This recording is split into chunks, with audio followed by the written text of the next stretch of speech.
नमस्कार, आपण पाहत आहे भांडा फूड न्यूज। एका दमात भ्रष्टाचारी कोमात, सोशल मीडिया, कर्जबाजारी, गुन्हेगारी, सट्टेबाजी, चोरी, मटका, जुगार, दारू, सावकारशाही, न्यायाच्या प्रतीक्षेत प्रशासन।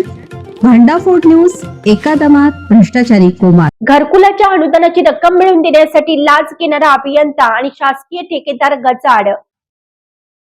घरकुल योजनेचे अनुदान मिळवून देण्याच्या मोबदल्यात 20,000ची लाच स्वीकारणारा साक्री पंचायत समितीच्या ग्रामीण गृहनिर्माण विभागाचे अभियंता आणि शासकीय ठेकेदार या दोघांना रंगेहात पकडण्यात आलं।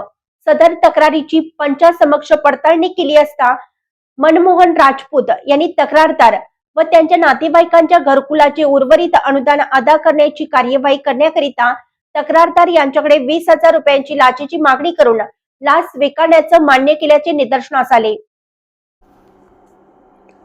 सदर तक्रारींची पंचायत पडताळणी केली असता मनमोहन राजपूत यांनी तक्रारदार व त्याच्या नातेवाईकांच्या घरकुलाचे उर्वरित अनुदान अदा करण्याची कार्यवाही करण्याकरिता तक्रारदार यांच्याकडे 20,000 रुपये लाचेची मागणी करून लाच स्वीकारण्याचे मान्य केल्याचे निदर्शनास आले।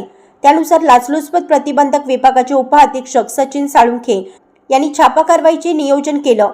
यासाठी पोलीस निरीक्षक यशवंत बोरसे व पद्मावती कलाल तसेच police head constable Rajan Kadam, Mukesh Ahire, Santosh Pawara, police constable Prashant Bagul, Makarand Patil, Pritesh Chaudhari, police head constable Sudhir More या पथकाने साक्री शहरानजीकच्या शेवाळी फाटा येथे सापळा लावला।